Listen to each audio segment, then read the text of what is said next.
Bonjour à tous, bienvenue sur ma chaîne. Ici, je parle de sujets d'intérêt liés à la communauté afro. Alors, avant de commencer, si vous ne l'avez pas déjà fait, n'hésitez pas à vous abonner et aussi à liker cette vidéo.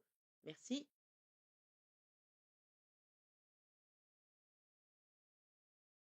Bienvenue dans cette nouvelle vidéo. Aujourd'hui, je vais vous raconter une histoire qui, je pense, pourrait vraiment vous inspirer, surtout si vous traversez une période difficile, que ce soit au travail, avec la famille ou même avec des soi-disant amis. On a tous vécu des moments où l'on se sent jugé, trahi ou freiné par des personnes qu'on pensait bienveillantes. Parfois, ce sont des collègues qui essayent de nous mettre des bâtons dans les roues. D'autres fois, ce sont des proches qui ne comprennent pas nos choix ou qui n'encouragent pas nos rêves. Ces situations peuvent nous faire douter de nous-mêmes, nous décourager et nous donner l'impression que on est seul à affronter ces épreuves. C'est là que des histoires comme celle d'Alexandra entrent en jeu.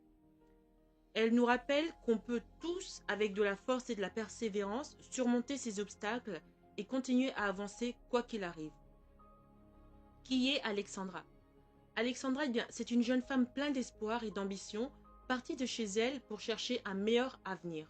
Mais comme beaucoup d'entre nous, elle a dû faire face à des personnes malveillantes qui ont tenté de l'affaiblir, de freiner ses projets et même de la faire douter d'elle-même. Pourtant, elle ne s'est pas laissée abattre. Elle a puisé dans sa détermination, elle a tenu bon et elle a continué à avancer. Si vous vous sentez découragé en ce moment, ou si vous avez l'impression que la vie vous met à l'épreuve, cette histoire pourrait bien vous redonner un peu d'énergie et de motivation. Parce que oui, on a tous la capacité de se relever, même quand les choses semblent aller contre nous. On peut transformer les épreuves en force et continuer à aller de l'avant. Allez, restez bien jusqu'à la vidéo, jusqu'à la fin de la vidéo, car l'histoire d'Alexandra pourrait vous apporter le petit boost dont vous avez besoin aujourd'hui. Si ça vous parle, n'hésitez pas de liker et de partager. Ça pourrait aussi aider quelqu'un d'autre à surmonter ses propres défis. Allez, c'est parti. Le parcours d'Alexandra n'a jamais été simple. Une jeune femme africaine pleine d'espoir et de rêves, elle était installée en Europe depuis l'enfance. Elle est diplômée dans un domaine pointu et passionnée par son travail. Elle avait toujours cru que ses compétences et sa détermination suffiraient à ouvrir les portes du succès. Mais la réalité en fut tout autrement. Lorsqu'éventuellement elle obtint un travail dans une entreprise prestigieuse, Alexandra était pleine d'enthousiasme. Elle voulait apprendre, s'intégrer et contribuer au développement de l'équipe. Malheureusement, dès ses premiers jours, elle ressentit une tension palpable. Certains de ses collègues semblaient la regarder avec suspicion.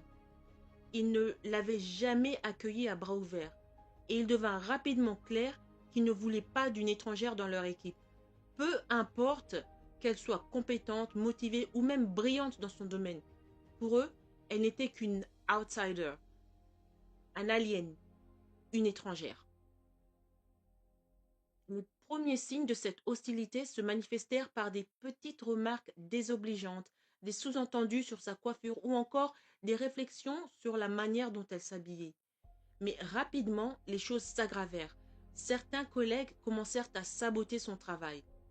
Ils modifiaient discrètement ses fichiers avant les présentations. Ils faisaient circuler des fausses informations à son sujet et refusaient de lui transmettre des données importantes pour ses projets. Leur objectif était clair. Ils voulaient la voir échouer, la pousser à la faute et finalement provoquer son licenciement.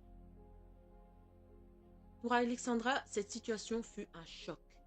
Elle avait toujours cru que dans un environnement professionnel, seul le talent et le travail acharné comptaient. Mais elle se retrouvait confrontée à une réalité bien plus cruelle. Chaque jour, elle allait au travail avec une boule au ventre, redoutant ce que ses collègues allaient encore inventer pour lui mettre des bâtons dans les roues. Ses nuits étaient agitées, peuplées de cauchemars où elle revivait encore et encore les humiliations qu'elle avait subies au bureau. Cette persécution quotidienne eut un impact profond sur son moral. Elle, qui était autrefois pleine d'entrain, se mit à douter d'elle-même. Elle était vraiment à la hauteur? Elle avait des doutes. Peut-être que ses collègues avaient raison. Peut-être qu'elle n'était pas faite pour ce genre de travail. Ce genre de pensée l'envahissait chaque jour un peu plus, grignotant sa confiance en elle et sa motivation. Malgré tout, Alexandra n'était pas du genre à se laisser abattre facilement. Elle comprit rapidement qu'elle devait trouver des stratégies pour faire face à cette adversité plutôt que de réagir à chaud aux provocations. Elle choisit de garder son calme et de se concentrer sur l'essentiel, c'est-à-dire son travail. Elle redoubla d'efforts, vérifia chaque détail de ses projets avec une minutie extrême et apprit à documenter tout ce qu'elle faisait pour se protéger en cas de sabotage. Mais même avec toute cette précaution, les coups bas continuaient. Un jour, une présentation importante qu'elle devait faire devant la direction fut sabotée. Des données essentielles avaient été effacées de son rapport. Malgré l'évidence du sabotage, Alexandra sentit le poids des regards accusateurs sur elle. Elle dut se battre pour expliquer la situation et prouver que ce n'était pas de sa faute. Cette épreuve, bien qu'extrêmement douloureuse, renforça sa détermination. Elle se rappela pourquoi elle était en Europe, pour saisir des opportunités, réaliser ses rêves et prouver qu'elle était capable de réussir, même dans un environnement hostile. Elle décida alors de chercher du soutien. Elle se rapprocha de Daniel, un collègue bienveillant qui fut surpris de découvrir les injustices dont elle était victime. Avec son aide, elle parvint peu à peu à reconstituer les preuves des sabotages et à les présenter à la hiérarchie. Cette démarche fut risquée, mais elle porta ses fruits. La direction finit par ouvrir une enquête interne qui mit fin aux agissements malveillants de certains membres de l'équipe. Plusieurs d'entre eux furent sanctionnés et Alexandra reçut des excuses officielles. Mais au-delà de cette victoire professionnelle, c'est surtout une victoire personnelle qu'elle remporta. Elle avait prouvé à elle-même qu'elle était bien plus forte que ses agresseurs, qu'elle était bien plus forte que les gens qui la persécutaient avaient imaginé. Cette expérience laissa des traces. Alexandra n'oublia jamais ces mois de lutte, de doute et de solitude. Mais elle en sortit transformée, plus confiante, plus résiliente et surtout plus déterminée que jamais à poursuivre ses rêves. Elle comprit que dans la vie, il y aura toujours des personnes prêtes à nous abattre, à nous jalouser ou à nous freiner.